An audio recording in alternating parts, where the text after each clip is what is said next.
If you thought it was too late for you to start something new, this episode is going to be for you.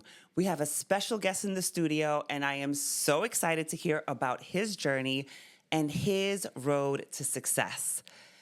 Welcome back to Success Unscripted, where we release all the fluff and we get into what it means for you to have success from the inside out.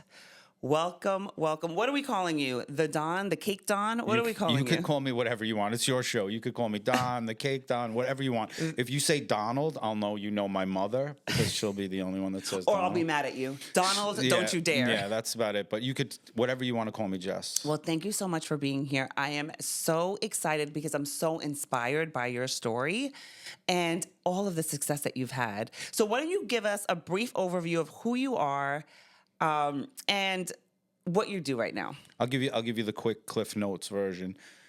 Born and raised in Whitestone, Queens. Only child. Grew up my whole life. Artist. I would come home from school, latchkey kid. My mom worked in the city. I would come in and draw, paint. Was a drummer, still a drummer, but always creative. Wanted to be an artist my whole life. And, you get in that path. Out of school, I got a job working for Stuart Weitzman Shoes. I worked for Stuart for 18 years. Wow. Great job, but not creative. So for a creative mind, was not a fun job every day to go to. But 2 kids, house, 5 weeks vacation, 401k, great cars, great. Yeah. You get on that hamster wheel, and you get caught up, and you go, okay, this is basically going to be our life. We got a nice life, and you're caught up now. So now I'm turning 40, and that's what I'm doing. I'm in my 40s, non-creative. So let's talk about this because I think many of us, including myself, we get stuck on that path. It's like you can't, it's a nice life, right? What do you have to complain about? You have, like you said, the week's vacation, the kids, you're married, you have responsibilities. And so I want us to think about and talk about the mindset that you had and how you felt. I'm assuming that you kind of had that like tug of, this is a good life, and I also know there's something more for me. Yeah, the first time the real pull came was I was able to exchange my equity, which is my talent, for your equity, which is your money. Yeah. I went, oh, I could use this stuff that I've been doing since I'm a little kid, and you're going to give me money.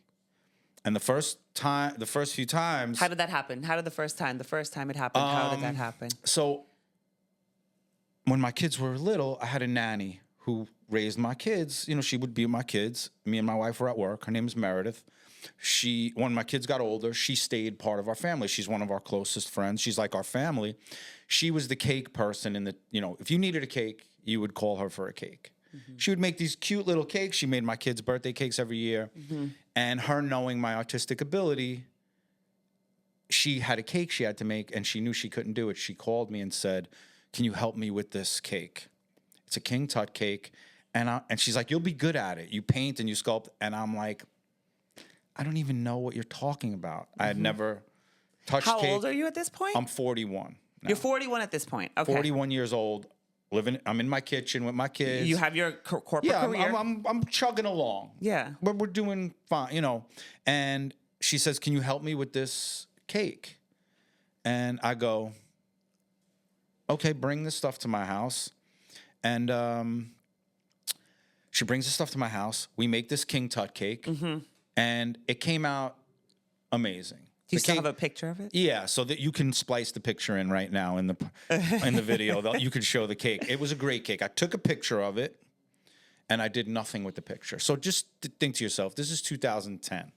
Okay. March 5th, 2010. Facebook is vacation pictures right. and, graduate, whatever. It's family stuff, and you stay in touch with people. Yep. Very few people are killing it business-wise on Facebook at the time. Right. Instagram is no video.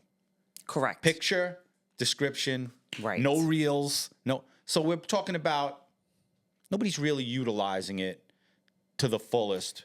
And that also wasn't your mindset, I'm assuming. No, like right? nobody was even really doing Correct. that. So it wasn't my thought, let me put this cake. Right. 3 days later, I don't know why. I wish I could tell you this great story that, the clouds opened. You had it in a dream. No, I just I posted the cake on Facebook like I do all my artwork. Yeah. And I wrote, check out this cake I made. That's it. I put the King Tut cake and I wrote, check out this cake. And my friend Chris Falco, who I grew up with in Whitestone, shout out Chris Falco, immediately comments. 90 seconds later, he writes, you're the cake, Don.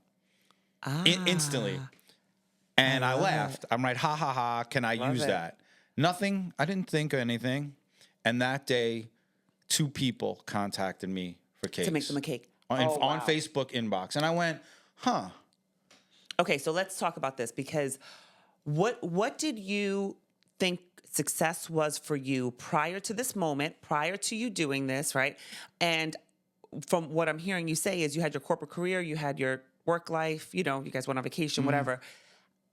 Did you have a creative outlet at all prior to this? I always painted, sculpted. I was a musician. I was in a band for years and years and years. Okay, I so always was creative. I was always Okay. making stuff. I would always do stuff with my kids. We would paint and sculpt. So I was always expressing myself creatively. Okay. But for a creator, the line from you're an artist to you're an artist who feeds your family, that's the Grand Canyon. Yes. That's not a line where you don't even see a path. Like, I'm 40. It's hard to see a path 40 and I'm forward. going, I don't even, there is no even way over there. I see artists and I go, I can't. This is it. This is what I'm going to do.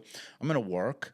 I'm going to go to Aruba once a year, and we're going to go to Disney, and we're going to have, I got the 745 IL BMW, and, my wife's got the big truck with the screens on the seats. So that was success. It was cool. It was a cool life. In your mind, right? But in your mind. No, that was never success. You did not. No. What did you think success would be at that prior to I'm gonna making be the honest cake? with you. Yeah. I still don't know. I still don't know what success is. I don't really think about it. I'm not, and I think my age, I'm 56, I'm going to be 57. I think my age has a lot to do with it. I'm not, the Ferrari pulls up at the light and I don't care. You don't care. I don't really care. But so let me ask you this. Is success for you a feeling or is it a thing? Success for me is right now, where I'm just going to speak for right now, because 10 years ago, I'm not really even sure where I'm still very unsure. I just had a conversation with my daughter on the ride over here. I have some stuff coming up this week. Some doors are being opened that I'm going to be allowed into. And my imposter syndrome right now is through the roof, man. Oh, I love that. My imposter syndrome right now, and my friends who I'm going to be spending the week with, if they hear this, I know they're my friends. And I know this opportunity came because I worked hard and relationships I built. But there are rooms I'm getting into that I'm not paying my way into. Right. Because I know people, they pay their way into, they're in a room with Tony Robbins. And I go, oh, how much did you pay to hang out with Tony Robbins? Oh, I paid $15,000. I go, oh, okay. Right. But I'm getting opportunities come up. My imposter syndrome right now is raging. And I still don't know what success looks like for me. I'm making great cakes right now. I'm selling artwork in my shop. I'm selling graffiti art in my shop, which was never a plan, but I would post my graffiti pieces and people started saying, could I buy those? So I'm like, okay. So I start hanging. You're like, hell yeah, you could buy them. Start hanging canvases in the shop. And now I post it on my Instagram and they sell in and out. Like they're gone. Okay. So let's unpack this because you have made cakes. Let's talk about who you made cakes for. Okay. Because you're saying the imposter syndrome's kicking in, which I think is very normal, but I want to normalize this, that when we get to one level, there's still another level. There's still another level. And that insecurity, imposter syndrome, whatever it was when we were 10 years old, will come right back. So who have you already made cakes for? What doors have already been open? I've had some opportunities. I've made some cakes from some really cool people. I've done a cake for Shaq, Donnie Wahlberg. I did J-Lo's Bridgerton birthday cake this Which was past just year. this last I've done cakes for the owner of the Mets. I've done some cool cakes. I've done some really... So you've been in good rooms already. I've been in cool rooms, but when you walk in a room because you made somebody a cake, you deliver the cake and you walk out of the room. You're there. You're there providing your service, Right, right? you're there So you're providing there. service. Get your cake. The cool part about social media now is I get the picture of the person with the cake, Yeah. and now that adds instant. But there's also a creative process, and there's a reason why they chose you. So you still have that credibility of they trust you, right? A cake is a big deal. Yes. They trust you. There's a creative process prior to. Once a J-Lo puts her stamp, once. It's known to be a perfectionist. Yes, and once she puts the stamp Yeah. and poses, and she posted the cake, she put it everywhere. She put video of herself eating the cake. It was in People. It was in Today's Show. It was everywhere. Yeah. Once that happens, and you go to my Instagram, and I pin that's the first row. Yeah. Now you go to my Instagram, and you go, oh, yeah, that's the guy. I'll use that guy. The credibility is Yes, through the he roof. made J-Lo's cake. He made Yeah. Shaq's cake. He made Yeah. Sebastian Maniscalco. I'll use that guy. And it's great. The rooms I'm talking about are rooms I get in because I get invited to the room with no cake. Yeah, that's when I Which, start. by the way, I am upset that I didn't get a cupcake or Yes. something. Just FYI. Well, today, I'm going to put that out there. Just let everybody know it's a Monday and the shop's closed on Mondays. We have no product. I would always, my mother raised me right. I would never come here without cake. Well, he owes me a piece of cake. but We're making it official The shop right now. is closed. There is no product on Monday, so don't. Joking, I'm Yes, I would joking. definitely bring it. Yeah, but it's when I'm in a room. You know, I'm at a dinner the other night with no cake involved, and Yeah. now I'm at this dinner. Yeah, I get a little like, you know, like, oh, they're gonna figure me out. Somebody's gonna figure me out soon. So talk to me about what that feels like. Where do you think that's coming from? I think everybody's got it. Oh, 100%. We all have it inside But of where's us. that coming from for you Well, that's right my now? insecurity as an artist. I mean, there is a thing that artists deal with. Our whole existence, unlike an accountant or a lawyer, is based on somebody else's opinion of what you create. Yeah. So if I create something and I put it out to the planet and nobody likes it, I don't know who would not take that personally. I'm so emotionally connected to this artwork Yeah. and to this thing that we're creating, and nobody reacts to it. We do some cakes and hours and hours and the design and the thought, and I think this is going to break the internet. This cake is going to break and then we post it and you get Cricket. 60 likes and you're like, what is happening here? Like, I have no idea what people like. Then we post this simple divorce cake, which I didn't think anybody is going to like. All the emotion behind that, Well, so that's what though. happens. I post it and it has 16 million views on my Mm-hmm. Instagram. 16 million. But I didn't realize it was what it evoked in the person who looked at That's it. right. And then that person sent it to all their friends and they sent it and it just kept going and going. Well, when you think about the divorce rates being, and again, you probably can't relate. You've been married 29 years. Yes. From, the But I come from, we're all surrounded by divorce. it was 58%. Yeah, we're all surrounded But by the it and we get emotion it. for you isn't there. Yes. Right? So there's a 58% divorce rate. Mm-hmm. And then out of the people that are married, there's a small percentage that are actually happy. Yes. Right? Right. So the emotion isn't there for you. You're like, oh, divorce cake. Cool. People get divorced. No, it lit the thing on fire. Exactly. The comments are still going, and I posted it. I mean, it's year, and I still get comments every day on it. Yeah, it's crazy. So I decided I'm not going to try and figure out what people like. I'm going to Oh, put I'm out. so happy. Yeah, I'm going to That put out makes what me I happy. like, and then that's what people end up liking because it's the most authentic product I could put out. I do artwork. So I do these graffiti pieces and I do Trust Your Struggle, right? I do this Trust Your Struggle piece. And I did it for myself. It was my mantra. Yeah. I would write it for myself. I've written Trust Your Struggle in all my artwork for years.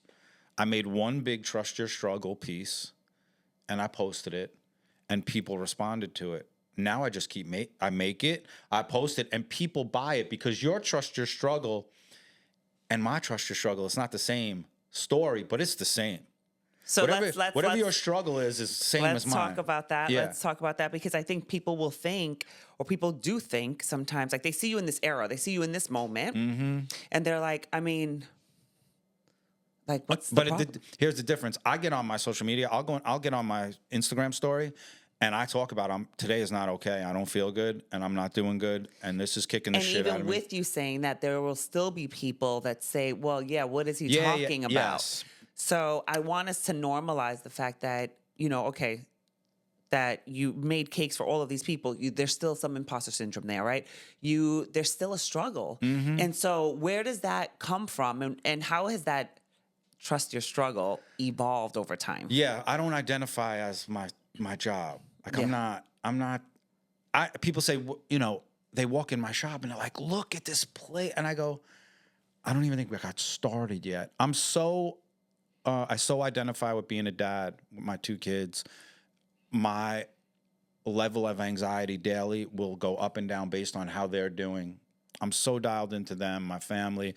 I put the importance in my creative, and it's everything because it's enabled me to do this. But it's not. I'm not that. I'm not identified by my job, and my struggle is my struggle.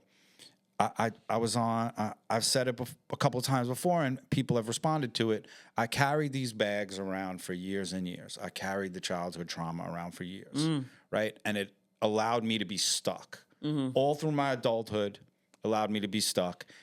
So for a creative person, I took the bags, what was packed in them, and I put them in a backpack, and I put the backpack on. So now my trauma is in the backpack, and it freed up my hands to create. Okay? I still have the weight. I haven't figured out how to get rid of it, but I'm able to coexist with it and create. Too many people don't figure out how to put it down. Yeah, it sounds like you were able to, the metaphor you're using, which is beautiful, like you said, coexist with it, but not only more than coexist, because you're able to, make your pain your passion, and you're able to put it into your art, and you're able to speak to people this way. What song, for all of us, is different? You're driving in the car on your way here today. You pull in the parking lot. There's a song that will keep you in that car until it's over. Yeah. And you will take your glasses off. You will have to wipe your face. Yeah. Get yourself composed, and you'll walk back in. Yeah. Because that song, no matter where you are, that song was not written because somebody was on a beautiful sunny day walking through the grass. That song was written. They were going through it. Yeah, and you feel it. You say this to me, and the first thing that comes to my mind is the whole My Life Mary album. She was going through it. Listen, there's a performance. Mary performs. She does No More Drama. There's a live performance. You can find it on YouTube. I think it might be the Motown. I'm not sure where it's from, but it's her. It's a religious experience to watch her go through it. Yeah. She's talking to somebody. She's basically bleeding her. She's on stage. Yes. But that song, for me, for you, it was created out of the person was in a fetal position, dying on the floor. Pain. I'm attracted to that. Yeah. I'm attracted to the painting where I look at it and I go, wow, what was that? What was that person going through? The movies, Severance right now. This show Severance on Netflix. If you're not watching Severance, I don't really watch a lot of television. You got to watch this show because you'll sit after it's over and you'll be like, what did I just watch? It makes you feel something. The music that makes me feel something, the art, the books, the movies. That's what I'm drawn to. And the people. For me, it's the people. Whoever created, right? But meaning like the humans that I interact that have those walls down, like you. You have the walls down. You're like raw. Those people, those are my favorite people. Yes, it's like I could talk to you forever because we're having real dialogue. You'll think about this conversation later today. I'll think about some stuff you said. I'll be driving and I'll go, yeah, bing. She said this, and it'll resonate. There are people. As soon as you shake hands and they walk out the door, you don't even remember their name. And that's not their fault. Exactly. They're putting up a facade for a reason. They're protecting their real self for whatever reason. But the ones that you think about days and days later and you go, for some reason I got to get back with that person. Yes. And that's what happens. And that's number one, that friend of yours, that's why she called you, right? She thought about you. But I want to rewind a little bit because there may be people in listening now that are thinking, what's next for me? And afraid to leave whatever they have in this moment. Yeah. And you left an 18-year stable job. I get it. At Listen, what point did you do that? Like, what was the decision that There's made you leave? there's a real thing about living on Long Island, man. You can't just leave. Yeah. You can't just leave your job. You know, you got kids, you got camp, you got gymnastics, arts and crafts, you got summer vacation, summer camp. You know, this machine living on Long Island is a beast. Yeah. I mean, I know. it's not easy. And if you there's an epidemic going through everywhere with people with no passion for anything. Mm-hmm. So if you have no passion, you say to yourself, "What am I? I'm going to leave this. All right, I'm not passionate about this job, but I'm not really passionate about anything. I go home, I put the TV on, I eat some food, and I just do it again. I get on the train, I go to my job, and I do it again." That lack of passion is a killer. So how do you find your passion? Because I would agree with you. I think even for me, when I was in corporate, I was like, what is, like, when people would ask, like, what are you excited about? And I liked my job. I really did. But I didn't know exactly what I loved about it, right? So I liked making money. I liked my clients. It was fun. It was exciting. There was a lot that I actually liked about it, but I also knew there was something so much more for me. I just couldn't make that connection, right? And so when you talk about finding your passion, I think that right there, if someone can figure out how to like force people to find their passion, we'd be millionaires, right? We're not allowed. We don't allow it. Correct. We don't allow it at 19, 20, 21. At 21, you were told, you got to get a job, man. What are you doing? Babe, at 5, you're like, what do you want to be when you grow up? It's like they want you to make that decision when you're a baby. You're not allowed to find your passion. So right now, have you ever done downhill skiing where you go through these slaloms and, right? Have you ever done that? I have. Right. So if you dedicated 5 years to that, you may have ended up being the best slalom downhill ski, but you don't even know. Have you ever played the drums? No. Right. So you might be the most gifted drummer on the planet who's never picked it up You never picked up drumsticks. So there are people who don't try anything that go, I have no passion. Yeah, because you don't do anything. Exactly. So for the 20-year-old, who I happen to have a 23-year-old right now, man, I tell her, try everything, man. Try everything. You got so much time. You got so much going on ahead of you. If you spend 5 years trying everything, you're 28. Yeah. You're 28 years old. And maybe you find something. Most people just get comfortable. They go, I've never been drawn to anything. They've never really tried anything. My curse was, as a kid, I found them so early. I found music, comic books, art, like all these things. But I think that was a product of being an only child, not having any siblings. I was left to myself every day after school, locked myself in, and I drew, and I watched TV, and I listened to music. I put the record on. I played the drums, and I was able to sit alone and find it. You were almost forced to use your imagination. Without a doubt. Yeah. Which I do every day still. And that's the key. I do every day that's still. what we lose. It's like I always hear SpongeBob in my head. Use your imagination, because we really need to do more of that. We need to tap into that little kid that we used to be and use our imagination more. Yeah, and right now, for a creative person, this is the best possible time you could ever be alive right now. Yes. I had a dream, and I'm going to tell it here first. I'm going to make a reel about it and talk about it. But I had a dream, and you wake up and you forget the dream. Yes. And you're so frustrated. You could feel it. It's right here, and I forgot it. And I was walking in a store, and an elderly man was walking out, and I looked at him and I went, oh. And the whole dream came back. So here's the dream. I don't know what it means. An older man approaches me in my dream, and he starts talking to me about the cake shop, the Cake Don, and whatever. It's such a great shop, and the cupcakes and whatever. And he's telling me how much he likes the shop. And I'm like, oh, thank you so much. And he tells me to put my hand out. And I put my hand out, and he puts his hand on top of my hand, and he takes his hand off, and I look, and there's an old, scratched, dented, the crystal on it is cracked Rolex. I don't own a Rolex. I'm not a watch guy. But there's this old, beat-up, damaged Rolex in my hand. And he said, that's for you.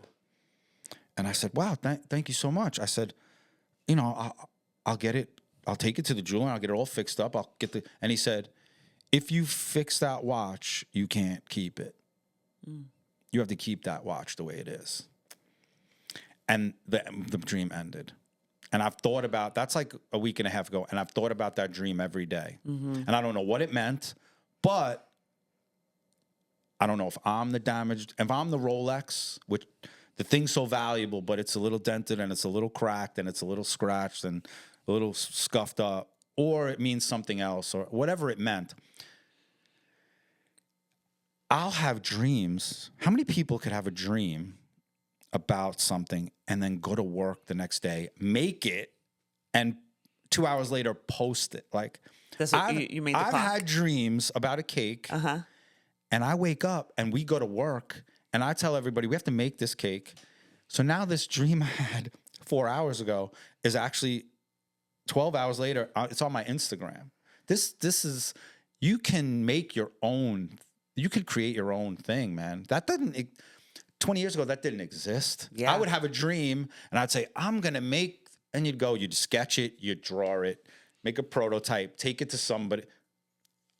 Now you could just do it. And for younger kids, teenagers, for people to ask them what they want to be, what they're going to be with AI, with all this, that job doesn't even exist yet. Right. Doesn't even exist. Right. So I want to go back to your dream a little Yes. bit. So I practice a lot of like breath work and Okay, like yeah. meditating and all of that stuff. And so I have been playing with dreams lately because I don't really ever remember my dreams. So number one, I've been asking before I go to sleep to remember my dream, and I have been remembering more Do dreams. you write them when you wake up? Do you than write them right most. down? I haven't, but I probably should. Yeah, keep a pen So and a I had a paper. dream the other day. Okay. Weird. Very weird. So I had a dream that I was sleeping in this dream, and when I woke up and I wasn't in a hospital. I was in a car or somewhere, and I gave birth to a baby. But I gave birth like Kourtney Kardashian way. I don't know if you ever saw that when she just like pulls the baby right out of her. Like, didn't. No real page. They filmed the whole thing. Yeah, But yeah. anyway, it was kind of like that, and it was weird. And I remember thinking in the dream, like, this is so weird. And I just took the baby out, and I had the baby, and it was like, fine.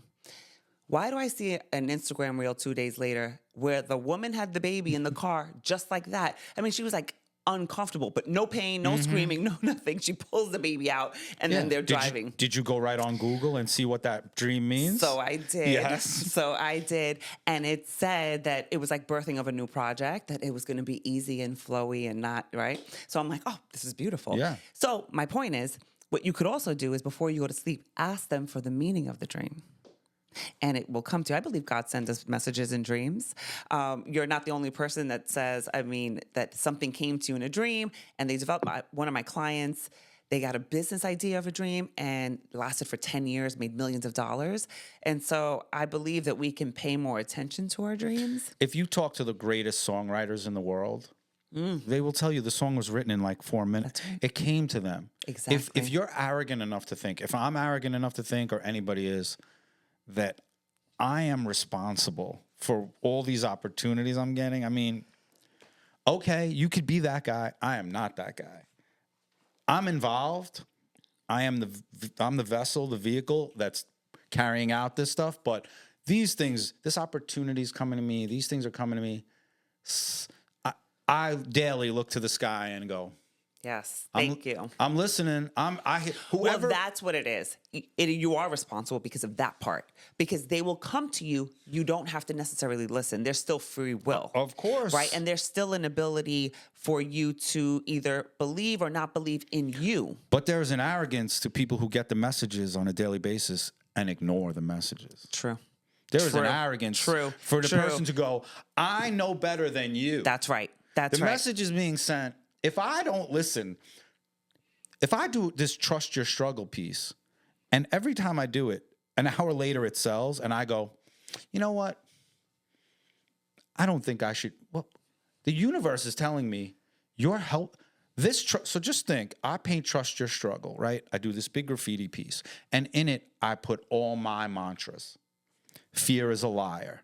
I've written fear is a liar for years. I put do it now, later becomes never. Mm-hmm. I put follow your heart. I write all these things hidden in this piece. Now you take it, you hang it, Your family looks at that every day. Your kids look at. So for them, that trust your struggle will be something 10 years later, a different. But I'm involved in your family's. They look at my artwork. Yeah, something is telling me keep putting these pieces out for people. Yeah. And I would never think I know better than what the universe is telling me. It's about surrendering, right? It's about surrendering to, you know what, this is in my heart, and this was given to me for a reason. And it's challenging to surrender when we don't know the how and we're not sure about the outcome. I agree. At 38, 40, not so easy to surrender. You're still. I'm 56. Really. And, you know, you see people, you know, I'm seeing people my age not around anymore, you know.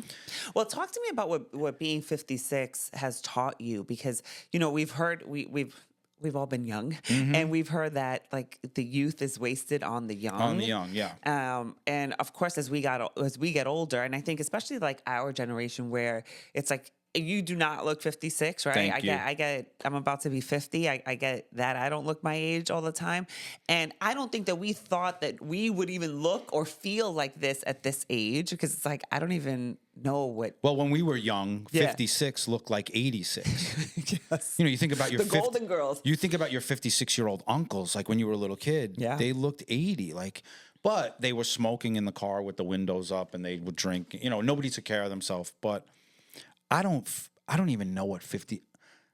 I'm still feeling like that young kid, insecure, not sure of what I'm doing. But also surrendering and taking steps. This is who I am. Yeah. It really is who I am. And it took me a long time to go, you know, we're all working to change. Everybody's trying to we're going to do work on ourselves, and that's great mentally. If you can get yourself clear, meditating, TM, whatever it is you're doing, ice bath, sauna, all the above, right? Yeah. It's great. But if you can't get that noise to stop in your head, that 2 minutes, 3 minutes in the ice bath, as soon as you get out, the noise is back. And we know those people. And we know those people that are doing all the things, and they're still doing it as a tactic, and they're still not calm on the inside. They're numbing this pain. They're medicating. Exactly. Yeah, they're medicating in a different way, in a newer way. So the cool part about what I found my medication. So I'm medicated, no medicine. Right. My creating, when I sit down and I get to create something, I'm in a vacuum. It's total silence. You're in the zone. Yeah. If I'm laying in bed at night, you know, I lay down, shut the light, my head hits the pillow. It's a shit show sometimes. I mean, 2007 shows up, 1999 shows up, 2012 shows up for 12 minutes. You know, it's, you know, it waits for you to feel relaxed. Your most vulnerable point is you're laying down to go to bed, and it all comes for you. Yeah. All the stuff. Yeah. It waits. It didn't come all day. I didn't think about 2007 for the last whatever, and now I'm laying down and I could see it clear as day. It's gonna come for you. But I found this thing that helps me deal with everything, and it's getting an idea, creating it, That's right. actually following through. I could sit and think about all the stuff I didn't follow through on, all the disappointment in my life, all the people I disappointed, all the people I did not treat properly, but it's not doing me any good anymore. That's right. And it comes back, but moving forward, I am hyper-focused on treating people properly, being the best dad I could be, the best husband I could be, the best friend I could be, treating people properly. And what I'm finding is doing that, all of it's coming back for me. Okay. All the good energy is coming back. Exactly. So I coach C-suite executives who run big teams and all of that stuff, and are very accomplished as well. And they have the same issue, right? Very similar issue, where it's like that negative voice is still in their head. It doesn't matter how many keynotes they've done. It doesn't matter how many people they speak to. That negative voice is still in there. And so to your point, and you're doing a lot of what I suggest to do, and maybe not in the same way, but taking note of all of the great things that you're doing, taking action and making a commitment to yourself and following through, that really builds your inner architecture so that the next time that negative voice is in your head, he's still there or she's still there, but it's a little quieter. It's not staying as long. I don't know that it ever goes away, but the goal is always like, let's let them stay a little bit shorter. Let's kick them out a little bit faster and let's quiet them down, right? So it sounds like you've really figured that part out. But I want to just rewind one more time. Go ahead. For when you made the final decision to leave your job, because I work with clients all the time that it's like, what's my next step? And fear. I will tell you right off the bat, if I did not have the wife I have, my wife so 2010, I made my first cake. 2011, I decided I'm going all in. 1 year, only 1 year. I'm going all in because somebody is telling me, yo, you could probably do this. If you dedicate your time, people are responding to you. Yeah. My wife has never hiccuped. We went months with no mortgage payment. I remember taking my car, my 745 IL to BMW, and I had to trade it in for a used Mini Cooper. Like, my kids went years. My kids made huge sacrifices at a young age where we went from great vacations to no vacations for years. But most relationships, that doesn't survive. You don't survive. It was a move on my part knowing I need to do this. But if you don't have the right support system behind you, you end up going back to whatever. So you're sitting at the table, you have enough money for 3 bills and there's 9 bills. Yeah. Hard decisions. And, the person is going, if you're not making any cakes, you're not the cake don. So what do we do? Like, what's happening here? Yeah. My wife didn't hiccup once, supported and said, if that's your dream, that's my dream. She saw the vision. That's the kid's dream. Still, like, I come up with some wacky shit, man, where my family is like, what? But they never are not behind me. So if you have that idea and you go to tell your family and every family member goes, you can't do that. That's never going to work. You believe it. That's right. You believe it. My family was like, okay, let's roll. Let's see how it's going. And my wife never hiccuped. Yeah. There was never a day. No, I'm not kidding. We went through some, the phone would ring and I'm thinking they're calling for something. They want a car back. And she never hiccuped. She never let me think I should do something else. That's the only like, if I had pressure to not do that, and I see it. I see conversations at dinner. You're out with a couple, and the wife or the husband will mention something, and the other one immediately goes, shuts it down. You can't. Stop the nonsense. Yeah. You can't do that. Yeah. You can't have a yoga studio. You can't do. And I go, Yeah. But I will tell people, if your dream is to have something, come up with a plan. Have a plan first. I didn't make a plan. I had no bakery experience. I never worked in a bakery before. And now I'm telling people, I'm going to have the coolest cake shop on Long Island. They're like, what are you talking about? I never worked in a bakery. So once I sat down with myself, I had to get an entry-level bakery job. In a bakery, I got to learn the business now. Yes. So your mind goes, I need to learn what this world is about. So I got a job in Mario's Bakery in Oceanside. Pat Montezoli hired me, and I'm grateful. I'll be forever grateful to Pat. He was in the business for a very long time. He looked at me. He goes, all right, I'll hire you. At 42. 42 years old. Yeah. He said, how much do you want a week? And clearly I didn't ask for what I was making before, but I said, I gave him this number, and he's like, okay, I'll give you that number. And I stayed with Pat for 3 years. And now I'm driving from Oceanside to Northport in my used Mini Cooper. And I'm not ashamed to say it. The amount of nights I cried in that car, thinking about the financial ruin I'm putting my family in by trying to chase this dream. What am I doing? I'm making these cakes. I'm working in a bakery. And I'm driving home. And I will circle back now when the universe decides it's going to talk to you. I'm driving home. I'm on Route 135, and I get a phone call from TLC Network, casting agent. And the casting agent goes, "This Don, yep. You have any interest in being on next season with Buddy Valastro on TLC?" And I'm like, "Yeah, I would love to be on." They're like, "Okay, cool. We follow your Instagram and your Facebook. We think you have a really cool, you're not your typical cake person, you know." And I get on season 4 with Bud. Like, Wow. the opportunity, I should have never been on. Like, I was so new, so green, but Yeah. it wasn't about that. It wasn't about It was that. my time That's right. to get on. I did a full season with Buddy, who I'm forever grateful to Buddy for putting me on that show. I learned so much. 10 episodes. Just think about this.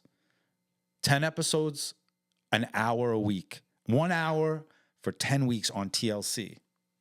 You can't pay for that. You cannot pay for that. Well, you know, they say that when you're following your dream, the universe conspires with you. Yes, or against you, because it knows you shouldn't be doing that. Well, if you're following your dream, Some people's dream is a shitty your dream. real dream. No, some people Your have legend. Some people You're have the- very delusional dreams. That's true. Yes, That is and true. and the universe keeps telling them, Exactly. "Yo, Go sit down. Go over there. Don't do this." Yeah. And they ignore it. Yeah.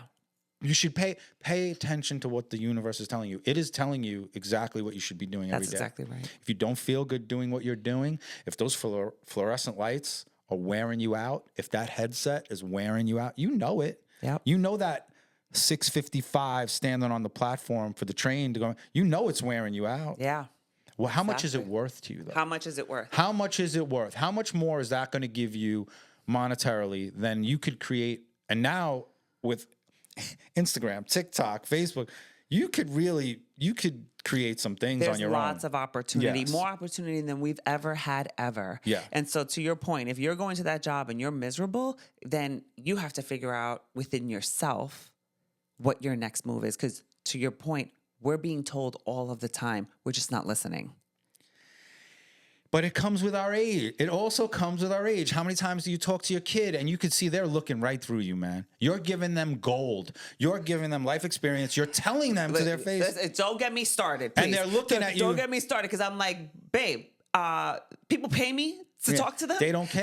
They're like, care. okay, They don't care. so They don't what? care. So I leave it. Right, but we did the same thing to our Exactly. parents. They're going to Exactly learn right. what they learn on their That's own exactly path. right. And there are things I defer to my kids. My daughter knows about subjects I don't know about. That's right. And I will defer. And I'll say, "Yo, what do you think about this? What's your take on this?" Yeah. And then I will take what they give me. Just because chronologically I'm here before you doesn't mean I know more. Exactly. Right. And to be honest, these kids these days, they're so advanced and the world is just different, right? The world is just different than what we know. So we don't know everything. Just the same way our parents didn't know everything. And so I think the more you can realize that be in that phase of curiosity and discovery, that's where you really get to evolve. And so I love everything about your story. So I want you to you've dropped so many beautiful like life gems and people that people should Yeah, be really thank aware you. of. But I want you to give me some advice. If you had any advice to give your old 41-year-old self, what would you tell them? The problem with my 41-year-old self, I don't know if that cat would have listened the way I listen now, but I'm still talking to myself every day. I'm having conversations with myself every day. I'm just trying to show myself some grace, man. Just Yes. allow myself for all the things I did and all the mistakes and all the people I mistreated. I'm trying to just be a little graceful with myself, because if I'm not, and I beat myself up, I know what that does to the people around me. Yeah. I am not good. If I'm not good to me, I'm not good to the people around me. Yeah. I'm my best to the people I love when I'm being okay to myself. I treat myself right. Take care of yourself. Go get your kid. Go to your favorite pizza place. Get a slice of pizza and a Diet Coke with ice in a paper cup. Sit and have a conversation. That little thing every once in a while will reset your barometer. Mm-hmm. Don't be chasing the thing, man. When I stop chasing the thing, that somebody else's thing, it's not my thing. Yeah. It's not my thing. Mm-hmm. 3 weeks in Greece in the summer. It's never gonna happen. I'm never. And if it is, and it is. But I would sit and look on Instagram and be like, how are all these people in Greece for 3 weeks? Why aren't I in Greece? How come I'm not on a boat? Yeah. That person is not at King Umberto's in Elmont with my daughter having a slice of pizza. Yeah. They're in Greece. Yeah. But I'm having a slice with my Yeah. kid in our favorite. I'm at a concert watching our favorite band. When you tweak the things, the important things, the achievement is real. You got to sit with your kid, have a slice of pizza and a Diet Coke and talk about whatever. You got to go to a show at the Paramount. Yeah. With your favorite people, dance, have a little tequila, whatever it is. If you set unrealistic goals, your disappointment will be realistic every day. Ah, there you go. Yeah, man. Now that was a That was a great one-liner right there. That's exactly that was a right. great But I one-liner learned right it. there. I learned it with scars. Yes. I learned it the hard way. Yes. And I think when we look back, I think that's one of the things that, and you said so much, but when I look back, it's like, how could I learn these lessons without so many scars? Mm-hmm. How can I learn these lessons? And at this point, this is where I'm There's at, no right? lesson. So the goal is to continue learning these lessons because we still have them, right? We're still learning them, but with less scars. That's my personal goal. So it sounds like, I want to ask you one last question before we go, which is, in this season that you're in, what do you have to release in order for you to get to your next level? Yeah, it's what we talked about earlier. It's me believing the opportunities that I'm being given I deserve. Yes, you deserve a seat at the table. Yeah, 100%. that's everything. I find myself talking myself out of opportunities, going, you know what? I'm gonna tell them I can't make it. I'm gonna say, yeah, I'll put it off to the next. Yeah, when I let it go and show up and just be me, and it's when all the good stuff happens for me. When I cancel and I go, you know what, I got this other thing going on, and I make up stuff and I don't go, and I go, I got nothing. What am I gonna offer this group of people? What am I going to let me just level set that for you, because I was at a couple years ago, I was at this talk, and I was in the audience, and there was a woman up there talking about imposter syndrome, and she was the first Black CEO in Silicon Valley. I forget what company she ran, but her counterparts are like, Bill Gates and all these people. She gets invited to be on a board, and she walks into a room, and it's people like that, the Bill Gates of the world, like the head tech guys. And she thought the same thing. What do I have to bring to this table? And we bring our own unique perspective. Right? We bring us, which is very different from them. And so I want us to just remind ourselves that we are special in our own right, and we are invited. If we're invited to that table, it's because we belong there. No doubt. Yeah. And I'm just going to tell everybody, if you're making decisions to do business with people or to do podcasts with people based on how many followers they have, how many likes they get, if I get invited on a podcast, I do not check how many followers, how many likes, I look at the content, and if I like what the person is doing, I go on the podcast, because a year from now, you might have 2 million followers, and you're going to go, the Cake Don came on when I was over there. We had a great conversation. You might be running the media section, and you're going to go, you know what? I'm going to give him a call. You're going to remember, but the people that will only we all know them. Oh, yes, you we do. reach out, Yes, and they don't we even, do. they read it. They don't even respond. Yeah. I reach out for collaborations with people that I admire. Yeah. I'll go on the Instagram. I see they read it. They don't even respond. They don't even say anything. Yeah. If you don't want to do the collaboration, that's fine. Make decisions based on what appeals to you, not what is appealing to everybody else. That's right. Go on the show, do the podcast, because there's a connection. I know where you're going. You're going this way. Thank you. Yeah, you're going this way. We're all going to go. We could all go together. That's it's right. the other people that go, I'm going, and you're gonna stay over there. I'm not exactly. Yeah, I'm not taking you with me. That's exactly But right. we're all gonna go together. The bakery business on Long Island, we could all make money. I don't want to see anybody's bakery go out of business. We should all succeed. All the restaurants should succeed. The pizza places. Everybody should do good. And that's the thing that's really upsetting or refreshing, I'll say, for you to say that, is because when people say like about competition or whatever, I'm like, there's 3 million people in Brooklyn. Like, there's so many people. There's enough for everybody. We could all get fat. 100%. We could all get fat. We could all Yeah. get fat on Long Island. That's Everybody can make what they want to make, and it doesn't affect anybody else's thing. That's But right. the noise in their own head, their That's right. insecurities go, I feel better when you're down there and I'm up here. It makes me feel better. Yeah. But think about, I use comic books a lot. Being Batman walking around in a dark alley by yourself, or you're in the Avengers. That's exactly right. I want to be in the Avengers. I want to be in the Avengers as well. I want to be surrounded by the strongest, most badass, powerful. That's right. I want to be surrounded by creative people that make me better. Or you could be the Dark Knight walking around in the rain. All alone. That's right. Batman's bad. He's a badass, but I want to be in the Avengers every time. Same. But yeah, man. Same. We're on the same page for sure. So I know you spoke about giving yourself grace. Can I give you an exercise to do? Of course. Okay. So one of the things we do often, or I tell my teams to do, and I've actually done it in workshops as well. So this is what I want you to do. I want you to look at yourself in the mirror every morning and talk to yourself, right? You're going to say, Dawn, I forgive you for. Dawn, I am proud of you for. And Dawn, I commit to.